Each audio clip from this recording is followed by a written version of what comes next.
Íbamos en un coche varios, no me acuerdo cómo, a dónde ni por qué, y estuve explicando por qué era genio, absolutamente genio Martí, cómo conjuntaba todos los oficios.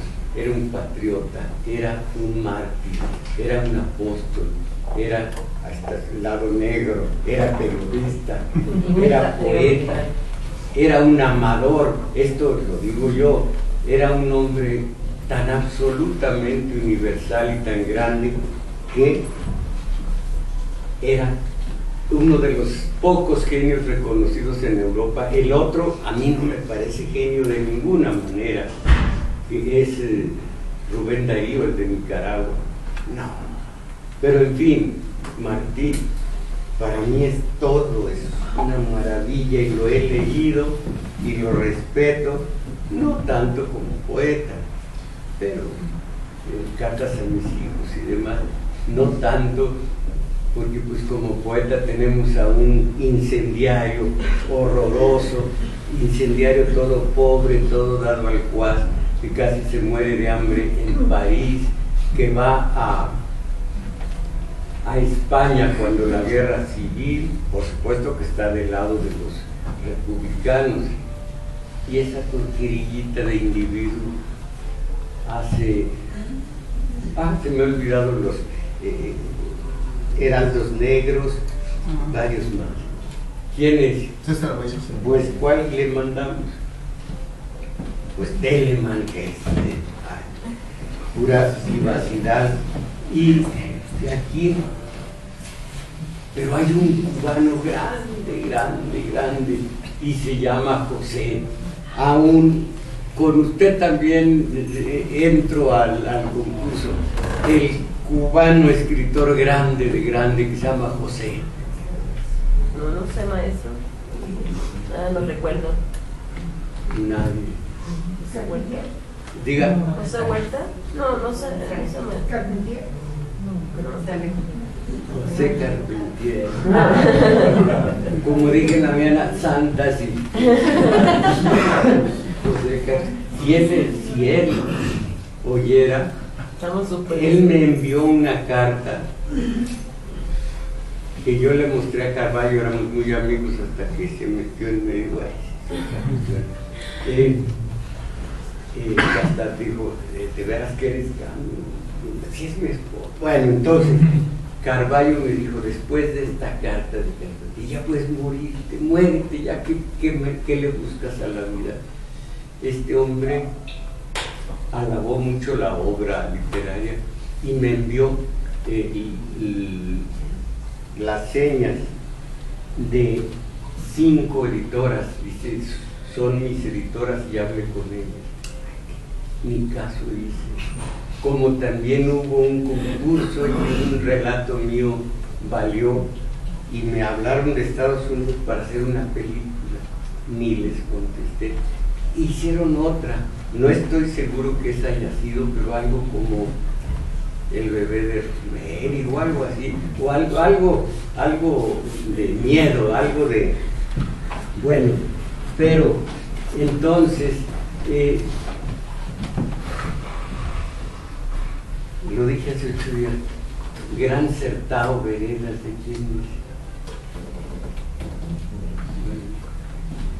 es. Voy a terminar diciendo, miren, es de Guimarães, que voy a terminar como el maestro de escuela que a todos les decía, ¿quién es Hernán Cortés? Nadie. ¿Quién es esto? Nadie. Los voy a reprobar, pero había un hijo de un diputado. A ver, niñito diputadito, ¿verdad que Cristóbal Colón descubrió América? Sí, maestro. Ven, así, entonces yo así voy a terminar, ¿verdad? Por ejemplo, ¿verdad que cartas a un joven poeta se me ocurre? ¿De qué nacionalidad son las cartas de amor de una monja? No es la palabra monja, pero ay, hasta que esté uno seguro, si no se hacen unos diálogos tan bajitos. cartas de amor de una monja portuguesa. Quien me diga de qué nacionalidad es, ándele, tenga, está bien, de cartas de amor de una, no me acuerdo, pero es una monja. Son unas cartas maravillosas en donde esta mujer se enamoró de un capitán del ejército y escribió tantas cartas que llegan a ser el contenido de un volumen más o menos como de unas 150 cuartillas, cartas de amor de una mujer religiosa, monja, no me acuerdo, portuguesa, pero le atinó, eso está bien. Oiga,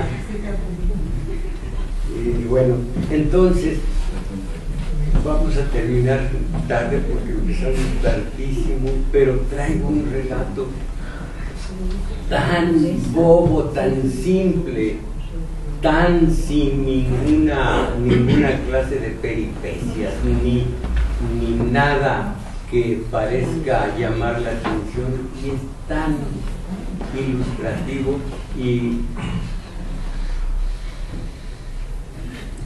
no nomás antes, también durante, tiene que, bueno, entonces es muy hermoso este relato, tiene unos símbolos que están directamente relacionados con nuestro taller de lectura. Recuerden nuestro taller que intenta salir con todos nosotros de la mediocridad a base de vida interior, de imaginación y de ¿Puedo regresar al título del último libro que mencionó? Usted dijo cartas de amor de una novicia. Novicia, tiene toda la razón, de una novicia, pero ya que le doy. Yo por eso les decía monja, sí, una novicia. Futura monja. No, es una aspirante a ser religiosa. Sí, claro, pues si yo iba a ser pura, imagínense. Ya, entonces, hablábamos de la vida interior, imaginación, sensibilidad, todo esto está en esencia y está en símbolo en el relato cubano. El personaje, sin que eso tenga ninguna connotación ni buena ni mala, se llama Cansancio, y así está. Bueno, y vale la pena referirnos ahora al ideal. No voy a hablar del idealista, no precisamente del mediocre. En otra ocasión será la oportunidad. Ahora, el idealismo, que es al que aspiramos tantos, y el que se intenta en este taller. Hablando de eso, pues ingenieros dice, siempre que pongas la proa hacia una estrella y tiendas el ala hacia esa excelsitud inaccesible, ansioso de perfección y rebelde a la mediocridad, no dejes que se apague esa antorcha, porque nunca se volverá a encender y quedarás en calidad de basofia helada, basofia. Y después habla de esta basofia que son los mediocres. Entonces veo cómo todos desde que nacimos tuvimos en el espíritu la semillita de una inquietud sin más. Esa inquietud, conforme vamos embarneciendo, se va transformando en la necesidad de trascendencia. Acuérdense que para la salud mental trascendencia es algo fundamental, trascendencia.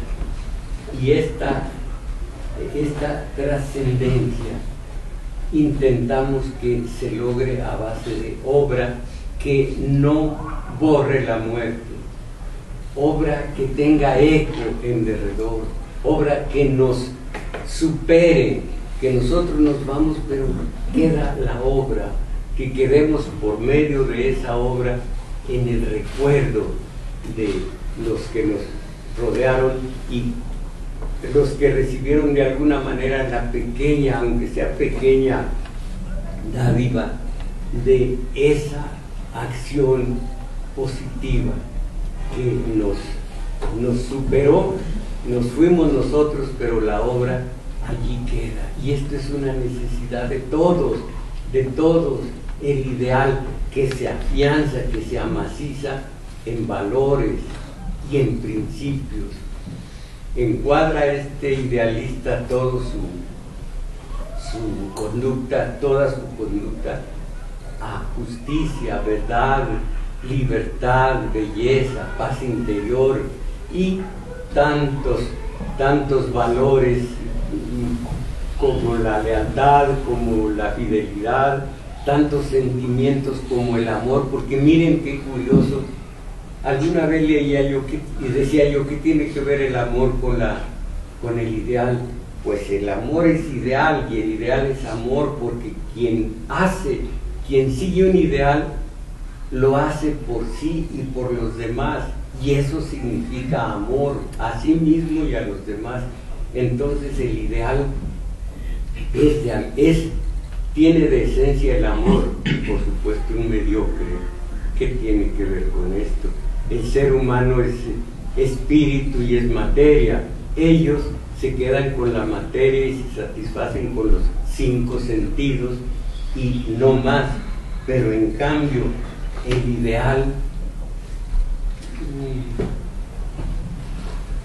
ideal es el que nos distingue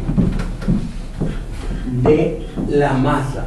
El idealista es un individuo, el mediocre es la masa, una masa que no tiene nombre, que no tiene destino, que no tiene más que lo que le llaman Fromm y Chomsky, un rebaño de perplejos. Entonces, y se me ocurrió esto: el idealista siempre va solo, el mediocre siempre anda en masa, intentando conjurar la soledad, algo prácticamente imposible. Todos tenemos soledad desde que nacimos y la tendremos hasta que nos vamos a morir. Y entonces este idealista junto a la mediocridad, se me ocurrió una analogía y me funciona.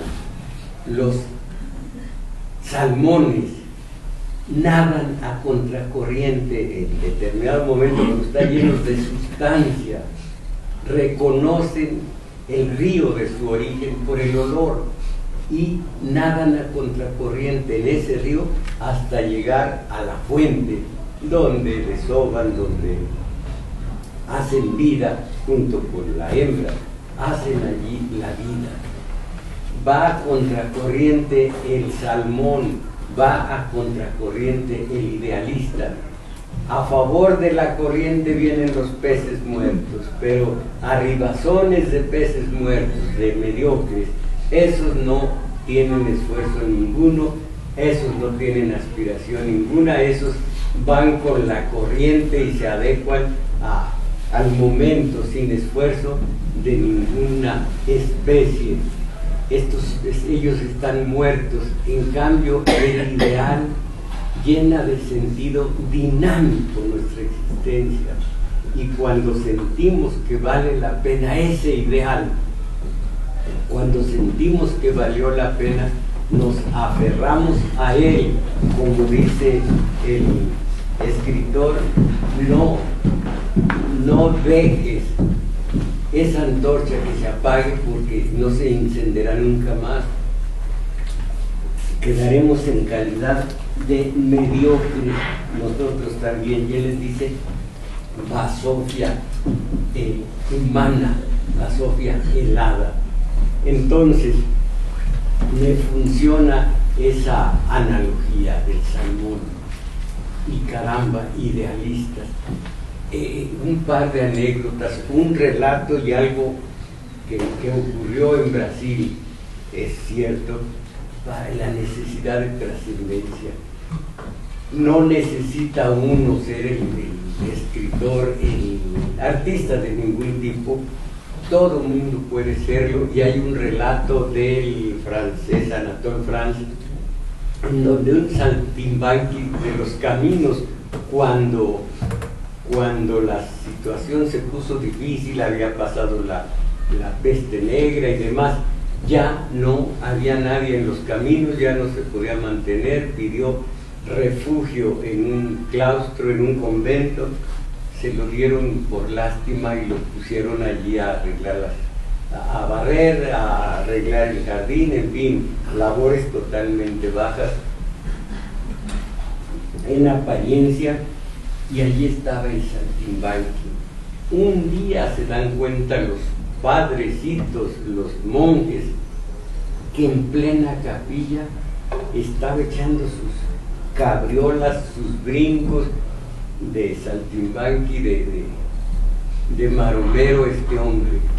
Ya van a echarlo fuera del convento porque profanó la capilla. Cuando termina, a cesantes, después de un ejercicio de brincoteos, ya van a intervenir iracundos, cuando se oye un pequeño aplauso y baja el retablo de la Virgen y le seca el sudor.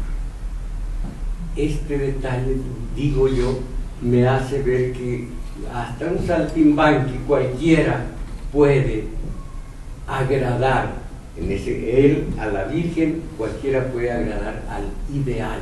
Y algo que sucedió realmente en Brasil, era un hombre muy bajo en oficio, era un barrendero, apenas se ganaba la vida, la sobrevivencia estaba difícil, pero fue ahorrando mínimamente desde joven hasta que llegó a viejo. Logró comprar un pequeño solarcito ya para morirse y lo donó a las prostitutas de aquel pequeño lugar. Este era para ellas. Lo donó con escrituras y todo, y se murió.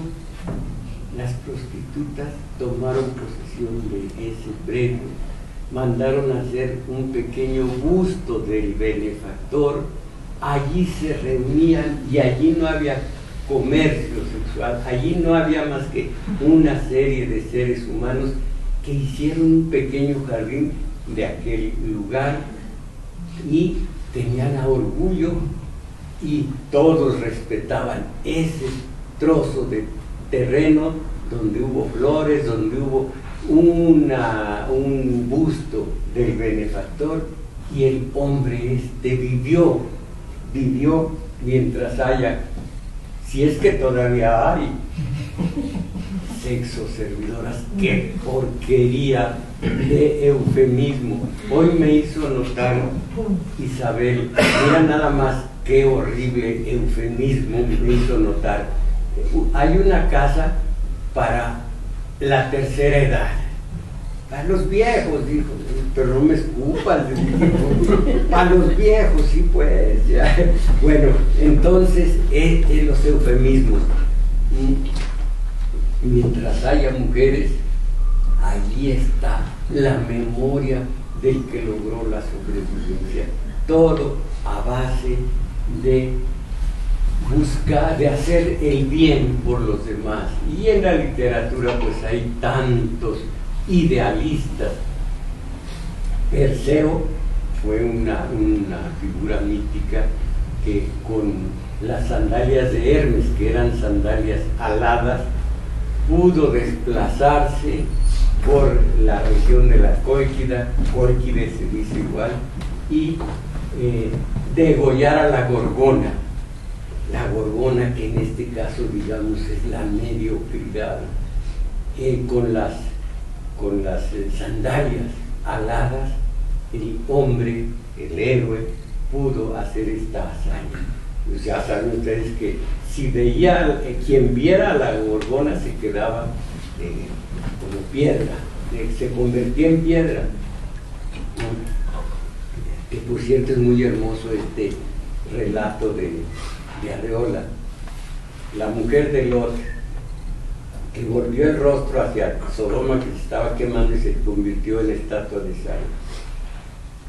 Y dice él, o se me figura que dijo a él, es lo de menos, ¿cómo no iba a volver la vista si atrás quedaba su amante? Volvió para verlo y quedó convertida en estatua de sal. Bueno, entonces, otro de los idealistas, digo yo, mucho antes que la Biblia, Belerofonte, la mujer de un rey, no estoy seguro si se llamaba Crisio, trató de seducirlo y este era virgen, pobre, era como para el psiquiatra, pero era virgen, no quiso. Exactamente la mujer de Potifar con José, el hijo de Jacob, el hijo de Jacob que después llega a Israel, y lo persiguieron y todo lo demás. El hombre, para que lo mataran, pero no los seres humanos, porque le tenían miedo, un rey dijo, tráeme un monstruo terrible que era la quimera, lo va a matar. Le proporcionaron los dioses el Pegaso, un caballo alado, y volando sobre la quimera la llenó de flechas y la mató y salvó la vida. Ahí está un idealista, digo yo, esto no lo leo. El hombre puede volar y mata a la mediocridad, mata a la quimera, todo a base del vuelo, que es exactamente lo que califica a un hombre de esta naturaleza, a un idealista. Pocos y solitarios, pero allí están y tienen la sobrevivencia. Y hay muchos ejemplos de estos que trascienden a base de sus obras. Así sean como sean, ahí está la Madre Teresa, que dicen que era ruda en su trato con los enfermos, de lo de menos, logró la trascendencia y demás. Entonces, este relato es, como les digo, está lleno de símbolos. Fíjense quién es Cansancio, qué es lo que hace, y los animales que aquí aparecen. Piensen ustedes en esa pugna eterna, el mediocre contra el idealista. ¿Recuerdan esto? Les he dicho, la cuarteta de López Velarde en un poema: siempre que inicio un vuelo por encima de todo, un demonio sarcástico maulla y me devuelve al lodo. Esto no sucede con el verdadero idealista. Cuando el mediocre intenta volar, su vuelo es el de gallina, cuando el vuelo del idealista es del águila. Ese tiene el impulso de remontarse a las alturas, de volar, de irse perfeccionando en el espíritu. Alimenta su espíritu contra el otro que alimenta solamente no sus intestinos, sus tripas. Entonces, Cansancio, el hombre venía montado bien atrás sobre el matalote, casi en las ancas flacas, donde sobresalían dos huesos que traqueteaban y parecían querer partir el pellejo a cada paso del animal. Un saco doblado por toda montura apenas aliviaba al hombre de aquellos huesos que amenazaban salirse pinchándolo. Estaban por las afueras del pueblo, junto a las cercas, ya llegando al matadero. Y cuando faltaban unos metros, sin tener que desmontarse del caballejo, solo con pasar sobre el lomo una de sus larguísimas piernas, Cansancio se apeó, amarrándole después, soltando el barboquejo, decimos nosotros barboquejo, de la mata de maguey amarillo que orillaba la caseta del matadero rural. Por los ojos habituados del hombre pasó el cuadrado piso de cemento lleno de sangre de distintos tiempos, los travesaños del corralón cubierto de costras de sangre y bosta, las calaveras peladas y blanqueantes de las reses sacrificadas, sabe Dios qué tiempo haría, que parecían mirarle pasar día a día con aquellos huecos sin luz donde sus ojos habían sido para recoger los desperdicios de la matanza.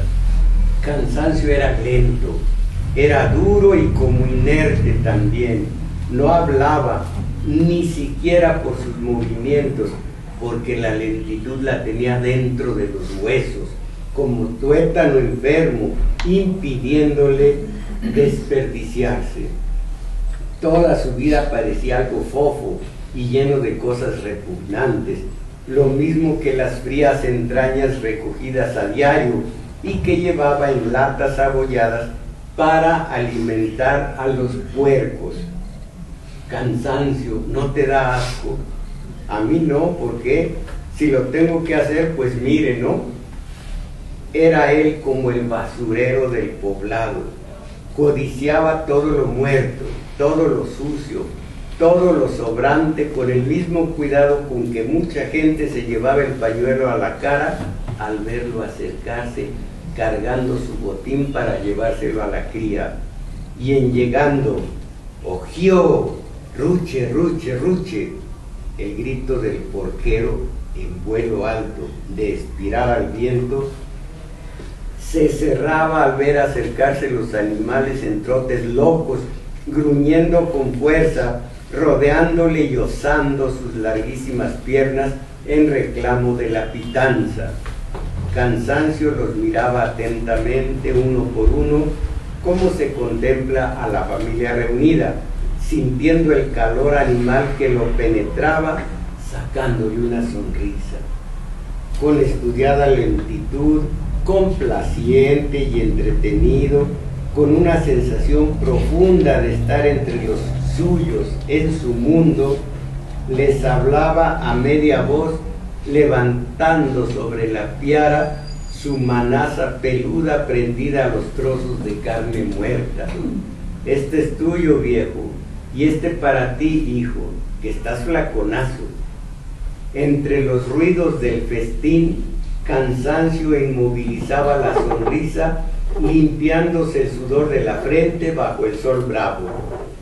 De noche, algunas veces, sentado a la puerta de su casucha negra de humo y soledades, parecía gustar de la oscuridad con sus ramas mojadas y escondidas que goteaban cantos en la laguna. Un eco monótono parecido al de los batracios bullía dentro de Cansancio, saliéndole bronco y hondo como surtidor de piedras. Entre la negrura se hallaba un poco, atreviéndose a mirar a todas partes, protegido por la tiniebla teñida de lejanía. Respiraba anchamente por cada poro de su cuerpo lacio. Sobre el cajón que le servía de asiento, molía las horas que el pensamiento apenas llenaba. Su pensamiento, una cosa imperceptible en el conjunto oscuro. Durante las solitarias vigilias solía pasar Cocuyo, el yerbero, con la diaria embriaguez torciéndole los pasos. Y como el trago siempre le sacaba nueva fe en la amistad, se detenía a saludar.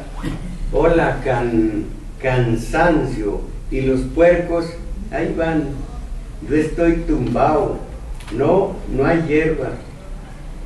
Las sequías, no. Perdón, la sequía, no. La sequía. Pero ya verás cuando llueva, me haré rico.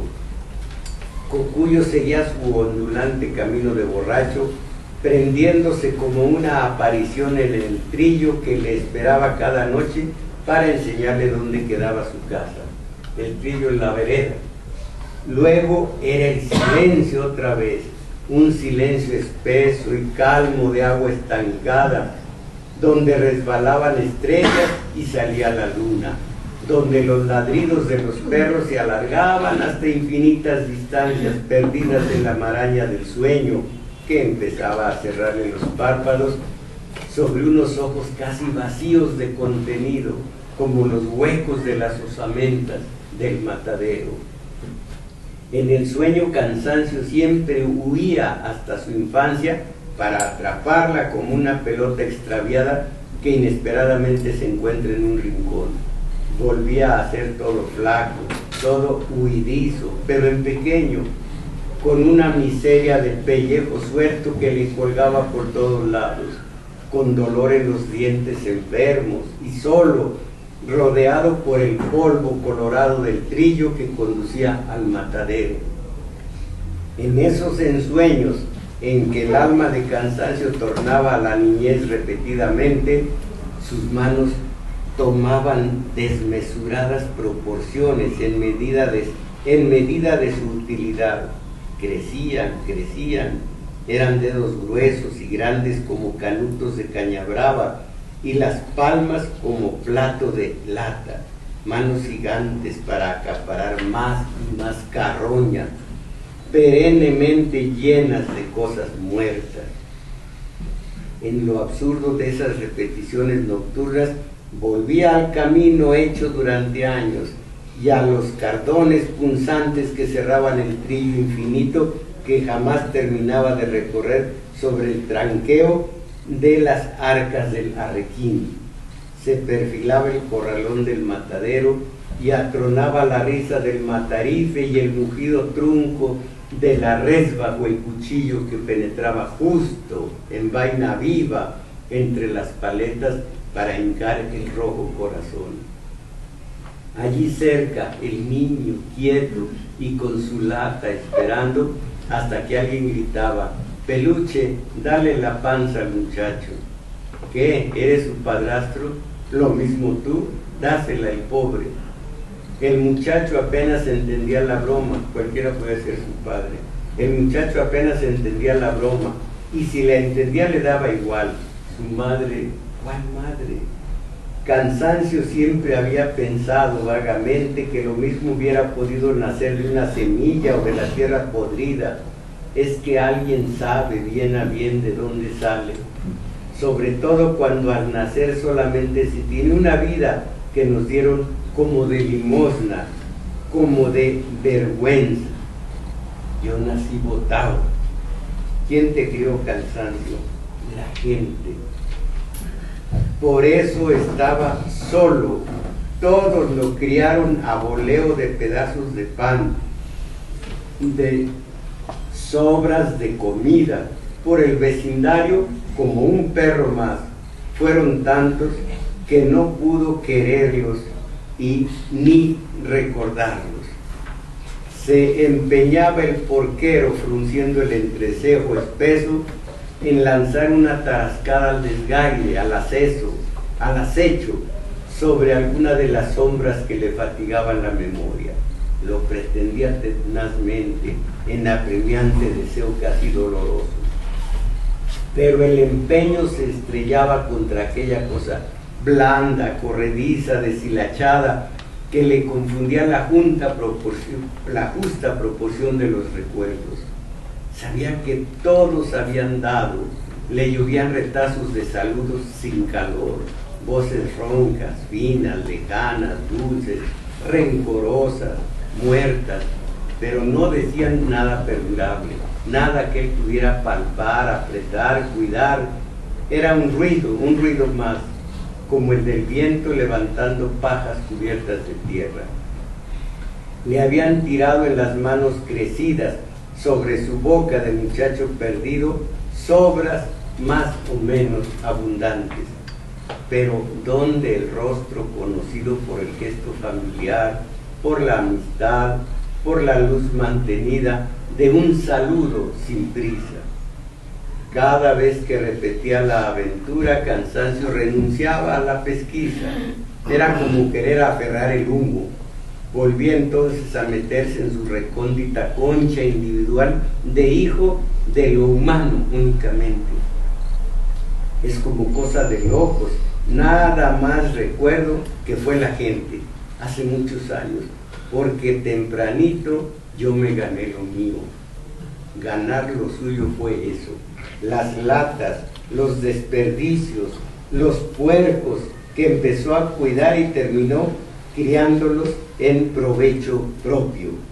Y el camino del matadero, donde con el arma irresistible de la continuidad acabó por hacerse dueño indiscutible del botín de la muerte, de amor que nada más sabía de una clase de amor.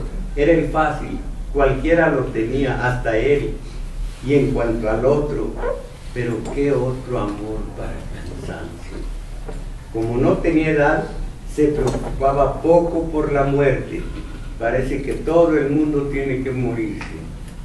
Había crecido, quizá abonado por su trabajo, como un hongo nutrido de sabias acres, arriba y blanduzco al caminar en bamboleo, con sus brazotes largos, con su cuerpote doblado sobre el caballito de puros huesos, y colgando un poco de cada sitio donde iba. Aquella vida sin luz, fíjense en esto, cambió en un momento. Cansancio iba a recordarlo después, y esta vez tampoco fue lo humano lo que propició el hecho. Ocurrió el día de su nacimiento, el valedero, el verdadero. Pasó así nada más, que llegó él como siempre con su carga terrible, y que como siempre su grito hincó las patas de la piara haciéndola acudir en tropel. Ojillo, ruche, ruche, ruche. Descolgando su mirada redonda e inerte sobre la piara, la vio comer con sano regocijo entre chasquidos de quijadas afanosas y las pezuñas negras y duras afincando los trozos blanduzcos que su mano iba distribuyendo. De repente la mirada que caía sobre los animales, lo mismo que un pedazo de entraña muerta, empezó a vivir. En lo más hondo de la pupila se copió una cosa simple, una mariposa que vibraba posada en el fango, justamente allí, ¿no ve? Donde un puerco osaba a punto de alcanzarla, a la mariposa. El gesto surgió sin que apenas el pensamiento del forquero se enterara. El pie se estiró rápido, separando el hocico negro y sucio. Negro y sucio, lo veía así por primera vez. Negro y sucio, de aquella cosa mínima que salió volando, llevándose detrás su nueva mirada, en la que un agua de vida surgía en chispa profunda, y con palabras afirmó el milagro: no seas bruto, ¿no ves que es muy bonita? Así nació Cansancio, justo acababa de cumplir 40 años. Miren qué sencillito, cómo nació al ideal, cómo nació a la vida, cómo nació a lo humano, cómo a apreciar lo que vale la pena en esta vida. De pronto, lo dice la escritora, Cansancio nació, el gesto surgió sin apenas el pensamiento del porquero se enterara. El pie se estiró rápido, separando el hocico negro y sucio. Negro y sucio, lo veía así por primera vez. Y yo digo a ustedes, si notamos la mediocridad alrededor de nosotros, de alguna manera estamos salvados. Si no, somos parte de ello. Y aquí me acuerdo, y les he dicho, y no sé si sea de García Márquez, y a estas alturas ya no sé de qué se trate, pero allí está. Es fantasía del tipo que se encerró 80 días que se encerró 80 días en un cuarto cerrado, sin ventana y sin nada, y ahí hacía todo lo suyo y tenía 80 micas, y él no notaba la pestilencia hasta que alguien abrió la puerta, entró el oxígeno y el que estaba adentro le dijo al cerdo: deja esa mariposa, no ves lo hermosa que es. En ese momento que entró, espéreme, no me hable. En ese momento en que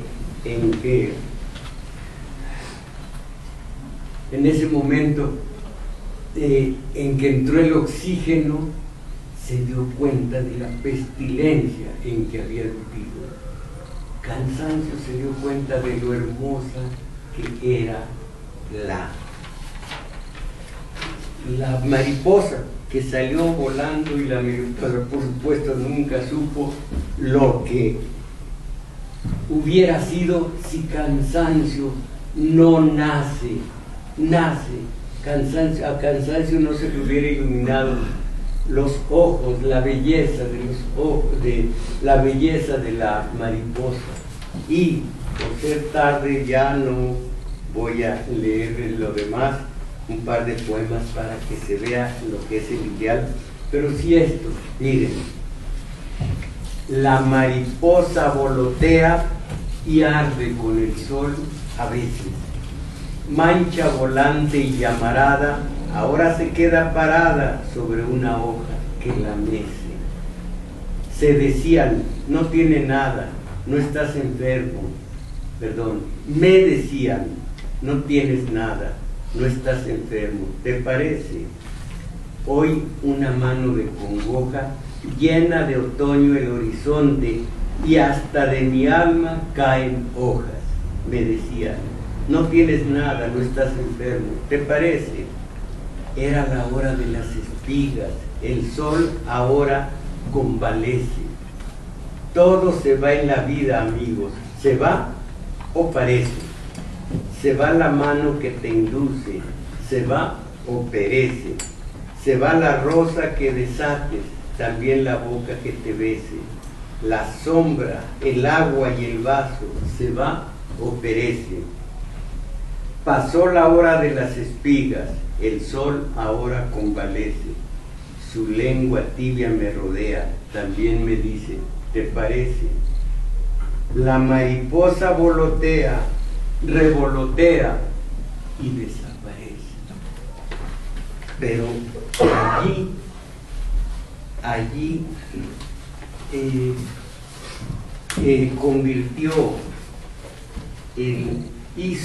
realizó el milagro de hacer que un ser humano comenzara a vivir, a darse cuenta de lo que es lo bello, y con lo bello es obvio lo verdadero, porque es lo verdadero lo que hace que las cosas sean bellas. Y allí Cansancio ya no tendrá que fatigarse con unos recuerdos que no le dicen nada. Él allí comienza a los 40 años a vivir, quién sabe qué sea de él, pero ya empieza a ver. Hay un cuento de un ruso de los últimos tiempos que tiene una figura muy hermosa. Era un marino tosco, era un marino gigantesco, horrible, tosco, pero tenía unas pupilas que veían las cosas como si las vieran por primera vez. Así deben ser ahora las pupilas de Cansancio, cuando ya se dio cuenta de lo que es la belleza. Y empezó a ser idealista, empezó el ideal, empezó la vida del que ya no da de comer a los puercos, ni come con ellos. La vida del que deja la rutina, porque empieza a ver, deja la rutina, deja el oficio de los ancianos, que es de estar viendo cuál fue su niñez, cómo fue esa niñez. Empieza a vivir su tiempo, su vida, y a darse cuenta de que las cosas todas son bellas si son verdaderas. Ahí tienen a los mediocres con sus Primero con la, tienen que ser corregada, tienen que ser masa, tienen que tener un arbolito. ¿Por qué? Porque es una costumbre sajona, un arbolito. Y si es de plástico, mejor. Así tienen que ahorrarse el desecharlo después de Navidad. Aquí tienen, no tienen ellos mirada, no tienen luz en las propias vidas, simplemente la rutina, dice la tele que hay que hacer esto. Algunos que hasta en el malvado coche ponen unas orejas de reno. ¿Hasta dónde hemos llegado, teletones? ¿Hasta dónde? Esto es la mediocridad y da de comer a los cerdos cansados. Y de pronto no quiero pensar en el resto, cada quien, pero va a empezar a crear, sigue dándole a los puercos, pero ahora él ya es él, ya no es uno más. Acuérdense por último de los cerdos, bueno, los marinos de Odiseo, que Circe la maga convierte en cerdos después de darles una copa. Todos los sábados, los obreritos, todos los sábados, los mediocritos, una copa y al llegar en calidad de cerdos a la casa. ¡Vieja! Ya, ¿cómo se llama esto? A la violencia intrafamiliar. Odiseo hace que